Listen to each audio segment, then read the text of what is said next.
Assalamualaikum warahmatullahi wabarakatuh. Kembali lagi di channel saya Sukron TV. Apa kabar semuanya? Semoga semua dalam keadaan sehat dan dimudahkan rezekinya, amin. Bagi yang baru bergabung, silahkan di subscribe dulu channel ini dan ditekan tombol loncengnya. Kali ini kita akan menyaksikan bersama-sama Yasona Lauli, kader PDIP, mantan Menteri Hukum dan HAM. Nah, hari ini dia diperiksa oleh penyidik KPK. Dan diduga ada keterkaitannya dengan Harun Masiku yang menjadi buronan KPK selama ini. Bertahun-tahun nggak ketangkep-tangkep ya si Harun ini. Bahkan sebelumnya, Hasto Sekjen PDIP ini juga sempat diperiksa. Wah, ini satu persatu ya. Kader PDIP diperiksa ya. Nah, ini juga akan kita simak ya. Dulu mungkin masih ingat ya, saudara kandung ya, Megawati, kalau nggak salah adik kandungnya ya. Nah, dia ini mengungkapkan ada atau mencatat 12 dosa besar Megawati. Wah, ini ingat kita ya. Dulu beliau langsung pernah menyatakan hal itu ya. Oke, langsung saja kita simak ya video-videonya dan kita reaction bersama. Mantan Menteri Hukum dan HAM Yasona Lauli memenuhi panggilan penyidik Komisi Pemberantasan Korupsi pada Rabu, 18 Desember 2024. Kedatangan Yasona ini untuk menjalani pemeriksaan mengenai kasus suap pergantian antar waktu, PAW, yang menjerat mantan kader PDI Perjuangan Harun Masiku. Yasona datang ke Gedung Merah Putih, KPK menggunakan mobil hitam. Ia juga tampak membawa map warna biru. Saat melintasi awak media, Yasona hanya menyapa, setelah itu langsung masuk ke dalam gedung. Sedianya Yasona dipanggil KPK pada Jumat, 13 Desember 2024, namun ia meminta penjadwalan ulang. Juru bicara KPK Tessa Mahardika Sugiarto mengatakan, Yasona berhalangan hadir karena ada agenda yang tak bisa ditinggalkan. Dalam konferensi pers pada Jumat, 13 Desember 2024, menjelaskan, pemanggilan Yasona ini karena KPK menemukan bukti baru terkait kasus Harun Masiku. Menurut Tessa, penyidik harus memiliki dasar yang pasti untuk memanggil saksi dalam suatu kasus. Tessa juga menegaskan, pemeriksaan Yasona ini bukan karena statusnya yang tak lagi jadi menteri. Sebagai informasi, Harun Masiku merupakan mantan kader PDIP yang ditetapkan jadi tersangka kasus dugaan suap terhadap anggota KPU Wahyu Setiawan pada 2019. Namun Harun menjadi buron setelah menghilang sejak penetapan tersangka. Saat kasus ini mencuat, Yasona masih menjabat sebagai Menkumham sekaligus Ketua DPP PDIP bidang hukum, HAM, dan perundang-undangan. Selain Yasona, Sekjen PDIP Hasto Kristianto juga telah menjalani pemeriksaan beberapa waktu lalu di KPK terkait kasus yang sama.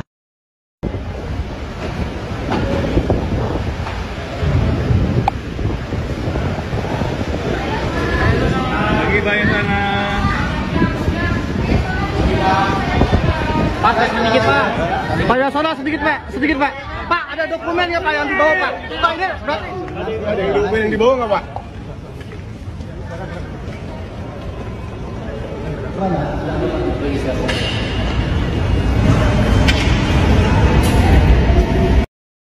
Megawati kan ibu sempat menyebutkan sebagai sumber kekacauan. Betul, emang dia. Dari sejak awal 12 dosa yang saya coba rangkum. Terutama waktu dia menandatangani amandemen konstitusi kita, penjualan BUMN, banyak lagi itu. Saya lupa ya, tapi saya ingat ada 12 poin itu saya ingat. Tapi nggak diapa-apain, kan? Nah, ini mana keadilan hukumnya di sini, kemana? Kalau orang sekarang berteriak mengenai kita harus jurdil, itu hak negara loh, hak warga negara loh. Katanya kita negara hukum. Tapi kalau kita bicara tentang bagaimana ketidakadilan itu langsung dituduh makar. Itu kan sangat apa ya? Ini saya nggak ngerti nih. Penguasa sekarang ini maunya apa ini kayak begini? Mau tidak kehilangan kekuasaan? Kekuasaan betul, tapi harus bicara tentang keadilan yang artinya yang jurdil, kejujuran dan keadilan, tidak berbuat dengan kecurangan. Ini mengajarkan kepada rakyat kita untuk tidak berbuat adil di sini. Akhirnya apa? Itu jargonnya komunisme tuh, class and straight, vertikal. Ayo, yang namanya kelas bawah melakukan perlawanan terhadap kelas atas. Itu membuka peluang dari jargon-jargon komunisme itu. Cara begini, ketidakadilan, kemiskinan itu membuka peluang ideologi komunisme masuk di negara kita. Bukan urusan khilafah di sini. Khilafah udah selesai. Tapi itulah, ini peluang masuknya ideologi lain. Jadi jangan bicara Megawati tentang Pancasila. Ketidakadilan, kemiskinan, pengangguran, dan lagi sebagainya. Dan ini adalah demokrasi, buah daripada amandemen menjadi demokrasi kita liberal kapitalistik nih. Ini nggak sesuai dengan ajarannya Bung Karno. Bahwa dia sadar gitu, maka saya bilang itu biang kerusuhannya itu Mega. Dan ini membuka peluang komunisme.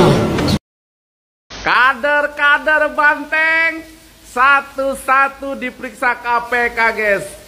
Mungkin saja bakal dikerangkeng. Anak-anak jenderal yang belum follow akun ini, guys, di follow dulu ya, agar berita tentang Pak Prabowo tidak tertinggal, kawan. Mantap, guys. Satu lagi yang kena imbas dari perkara korupsi penyuapan Harun Masiku, kader Banteng, yaitu Pak Yasona Lauli, mantan Menteri Hukum dan HAM.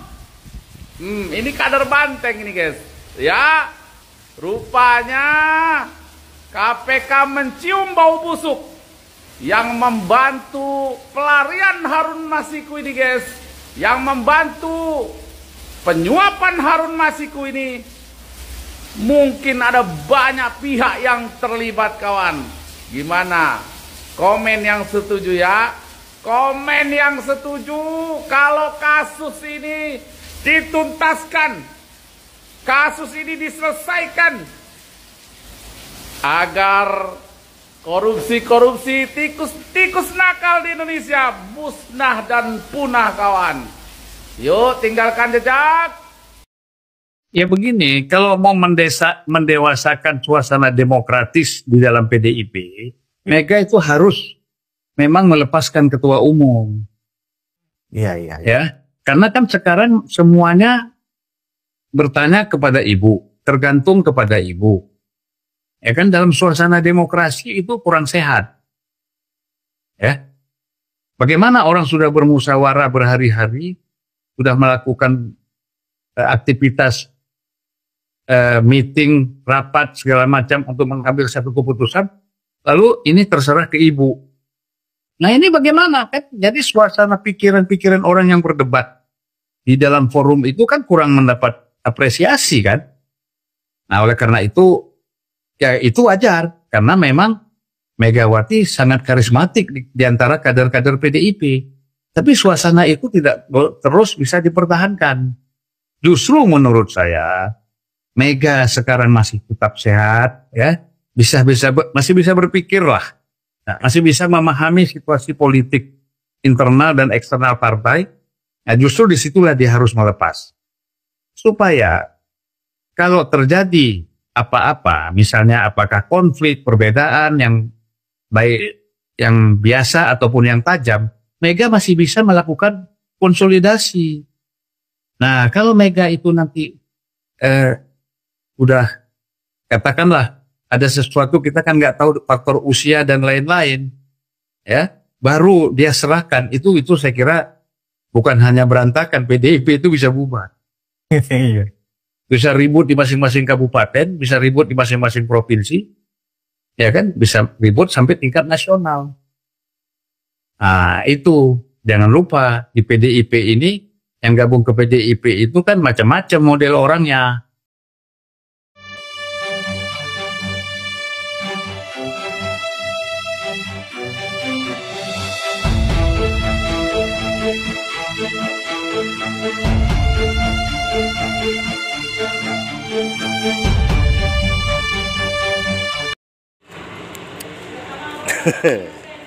Makin lama makin lucu Mamak Banteng ini, ya kan?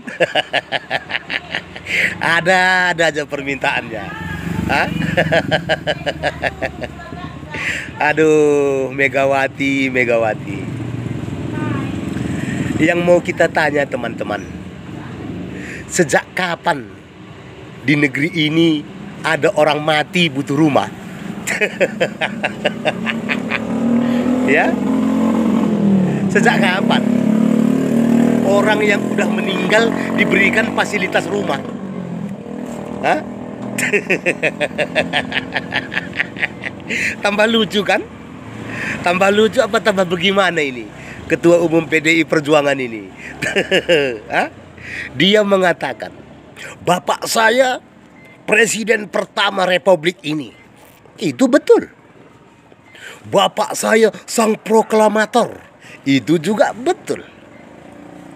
Bapak saya pahlawan nasional. Siapa yang bilang tidak? Iya kan?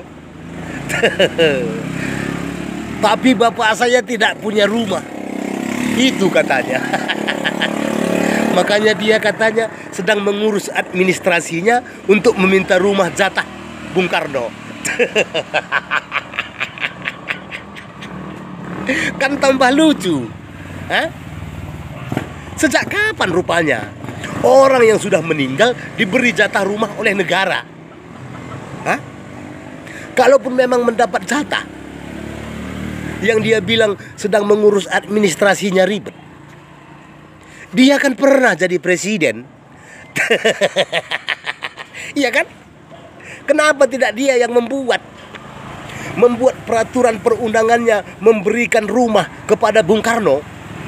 Hah? Kok enggak dari zaman Pak SBY? Kok enggak di zaman Pak Jokowi? Hah? Kok mesti sekarang dia ucapkan itu? Selamat siang teman-teman, di depan gedung Merah Putih KPK saat ini terjadi unjuk rasa yang diikuti sekitar 330 pengunjuk rasa dari pengurus pusat atau PP 56 Himpunan Mahasiswa Persatuan Islam. Dapat saya tunjukkan di belakang saya saat ini pemirsa, ratusan pengunjuk rasa hadir atau berunjuk rasa di depan gedung Merah Putih KPK untuk menyerukan agar pimpinan KPK yang baru dapat menyelesaikan masalah-masalah lama. Salah satunya adalah kasus Harun Masiku yang saat ini masih menjadi buronan. Bersamaan dengan demo ini, saat ini mantan Menkumham yaitu Yasona Lawli juga tengah diperiksa oleh KPK terkait dengan kasus Harun Masiku yang sampai saat ini tengah buron. Di mana atribut-atribut yang dibawa oleh para pengunjuk rasa pun juga menjelaskan keinginan mereka menuntut agar pihak KPK segera menangkap Harun Masiku yang saat ini masih buron. Jelajahi cara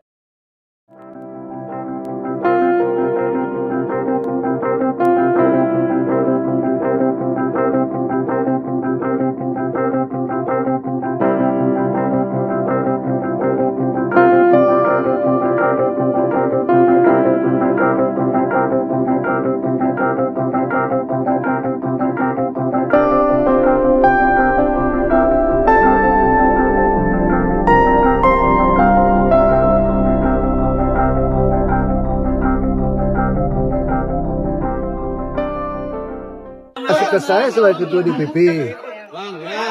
Ada surat saya kirim ke KPU tentang ke Mahkamah Agung untuk permintaan fatwa tentang keputusan Mahkamah Agung nomor 57.